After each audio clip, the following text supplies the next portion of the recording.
This is Mission Control, Houston. We're about 15 minutes away from the crew wake-up call this morning. Again, as always, that call will come from Shannon Lucid, the spacecraft communicator.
Docked with the International Space Station. They'll be undocking in about 3 hours and 27 minutes. The crew members will then turn their attention toward making the final preparations for the return to Earth on Saturday.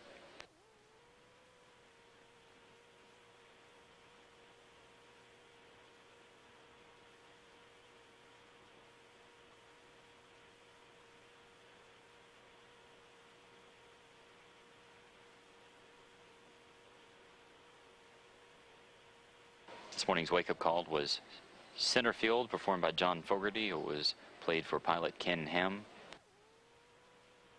Ham and Commander Mark Kelly will be steering the shuttle on a fly-around around the International Space Station as soon as they undock.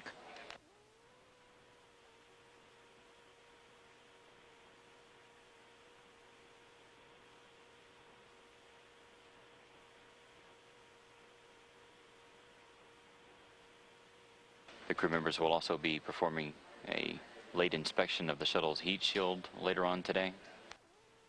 That'll be completed with the orbiter boom sensor system, the long extension that's on the end of the shuttle's robotic arm. That OBSS will be stored away on Thursday, and the shuttle's robotic arm will be powered down.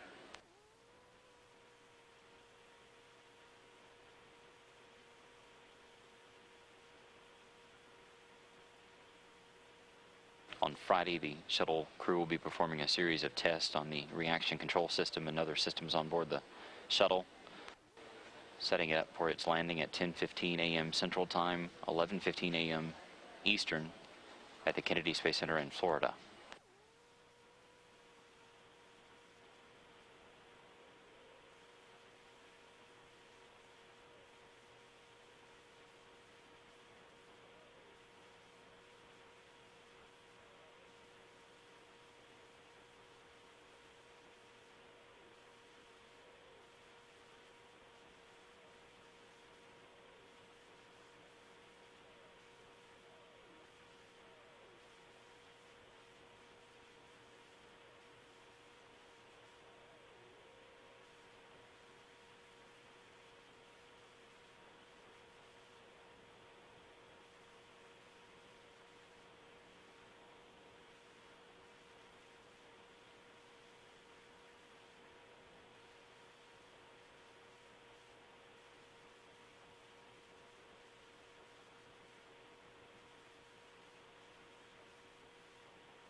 This is Mission Control Houston. The view from shuttle payload bay cameras as the shuttle station complex approaches the equator and the west coast of Africa, orbiting at an altitude of 214 statute miles, moving from southwest to northeast in an orbit inclined 51.6 degrees to either side of the equator.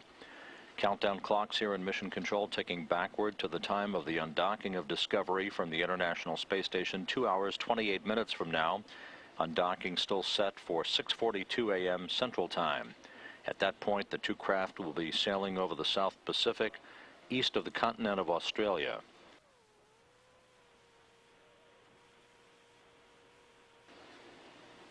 On both vehicles, things will begin to become more active a short time from now. The crew still in its post-sleep activities, reviewing its morning mail, its procedures for the undocking, and the fly-around by pilot Ken Ham as he operates from the aft flight deck of Discovery to move the shuttle to a position 400 feet directly in front of the International Space Station on what is known as the V-bar, or the velocity vector, the direction of travel of both vehicles. At that 400-foot distance in front of the station, Ham will initiate a radial fly-around that will first take Discovery to a point 600 feet directly above the station, then 600 feet behind the station, 600 feet below the complex, 600 feet back in front of the station, and then in a final maneuver, 600 feet above the station, where he will initiate a pair of separation maneuvers, firing reaction control system jets to enable Discovery to depart the vicinity of the International Space Station, leaving behind for the final time Expedition 17 Commander Sergei Volkov, Flight Engineer Oleg Kononenko, and Science Officer and Flight Engineer Greg Shamatov.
This view from payload bay cameras, a bit washed out by the glint of the sunlight as the two craft approach the equator.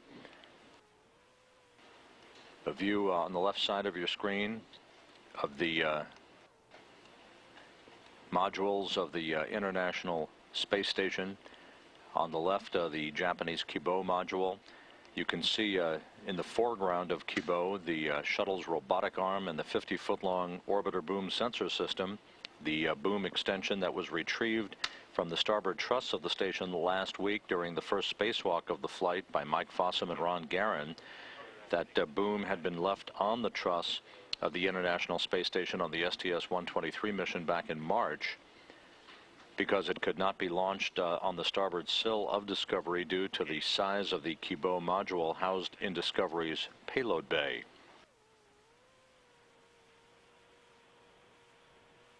Now, with Kibo permanently attached to the International Space Station, the boom returned to the grasp of the shuttle robotic arm. It will be used later today for the so-called late inspection of Discovery's thermal protection heat shield, a laser and three-dimensional scan with high-resolution imagery of the reinforced carbon-carbon on the leading edges of Discovery's wings and its nose cap.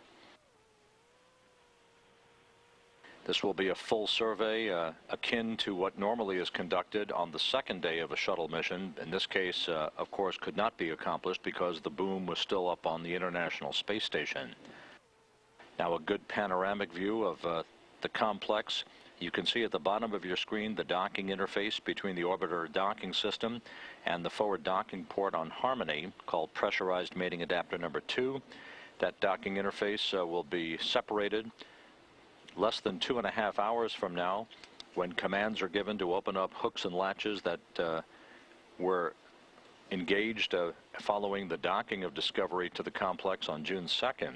Springs on both sides of the docking interface will push against one another, enabling Discovery to separate first at a rate of about 1/10 of a foot per second. Pilot Ken Ham at the aft flight deck of Discovery then will fire jets to increase that separation rate. And again, Discovery will move to a position about 400 feet directly in front of the station, at which point Ham will initiate a radial fly-around, ultimately at a distance of 600 feet, one-lap fly-around to enable his crewmates to gather photographic and video documentation of the newly expanded complex.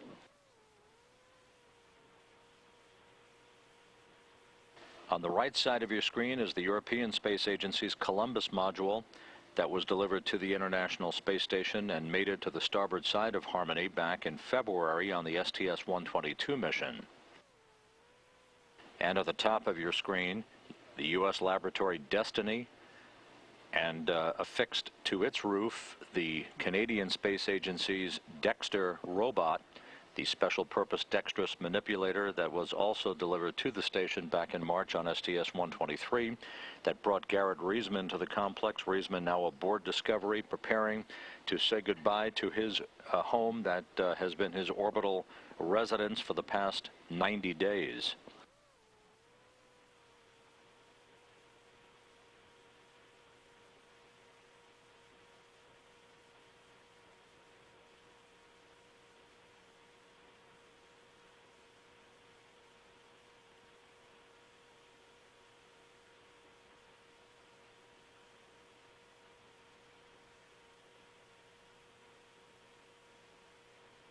Discovery in the International Space Station nearing the border between Sudan and Chad. Once again, orbiting 214 miles above the Earth. Countdown clocks ticking backward toward undocking of Discovery 2 hours, 21 minutes from now.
And Discovery, you are go for the item 16.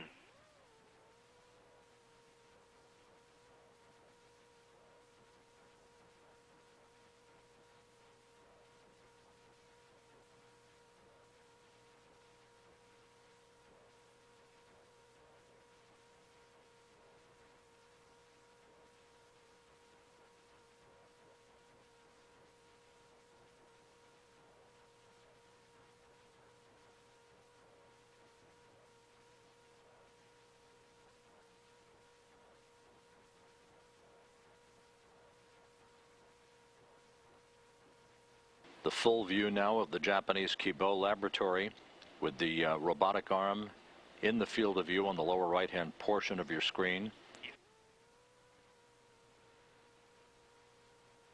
You can see the shuttle's robotic arm and the orbiter boom sensor system in the current parked configuration. Later today, again, it will be utilized for the full scan of Discovery's wings and its nose cap. All of that information to be downlinked for analysis by imagery experts here in Mission Control.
The shuttle station complex is orbiting just to the east of Uruguay, soon to cross the equator in the west coast of Africa. 1 hour 3 minutes now until undocking.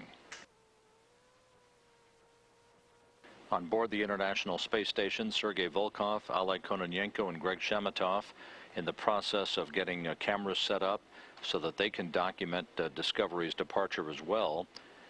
They will be heading into a period following undocking and the fly around and separation by Discovery from the station into what essentially is an off-duty day, an opportunity for the station crew to clean up a bit after the fast-paced timeline over the past 9 days in which Discovery's crew delivered the Kibo laboratory, relocated the Japanese logistics module from Harmony onto Kibo, and conducted 3 spacewalks to press on with the external outfitting of the International Space Station.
Discovery at ground 2. Looks like we had a good IMU line.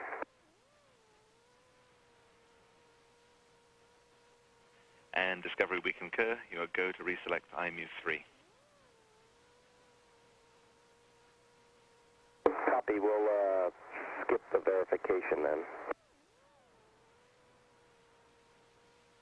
And Discovery, that is not required. Copy.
The shuttle's inertial measurement units have been aligned. That accomplished by Commander Mark Kelly up on the flight deck of Discovery. So Discovery now has updated its orientation relative to the Earth in its general purpose computers.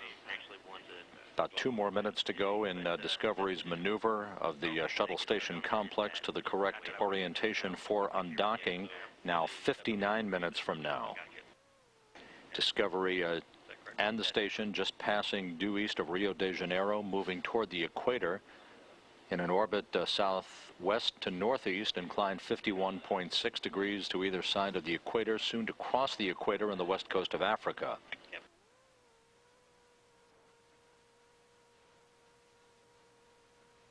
Houston, we're in the G2 set expansion. We're going to wait until the maneuver is complete and the rates are damped before the 201 Pro. And just want to confirm we're going to be 1233.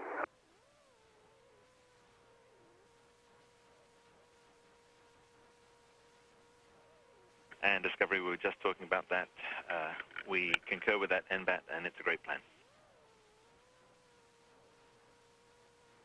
Copy.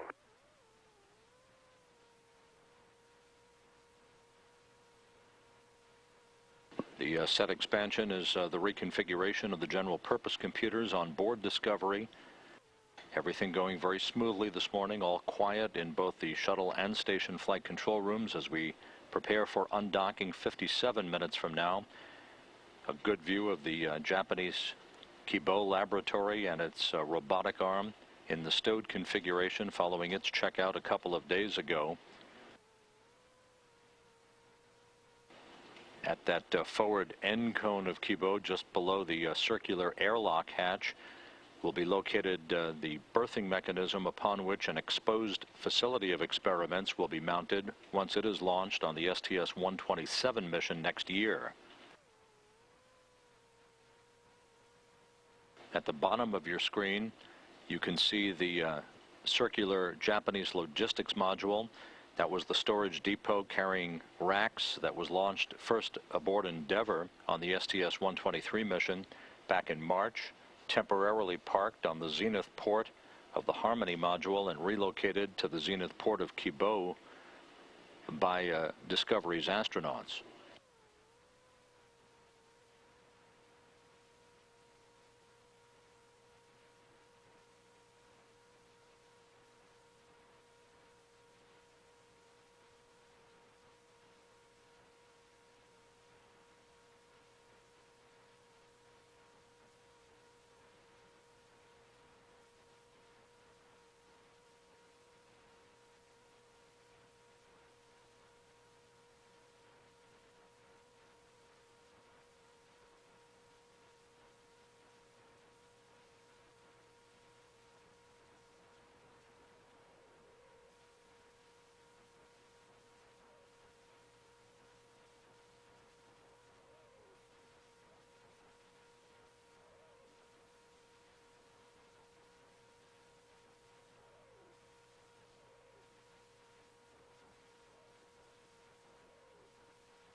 ready for step 4 of the set expansion.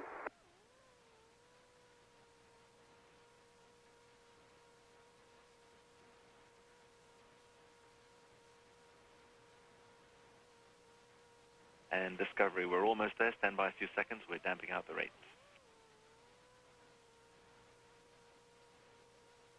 Okay, just let us know when you're ready. Wilco.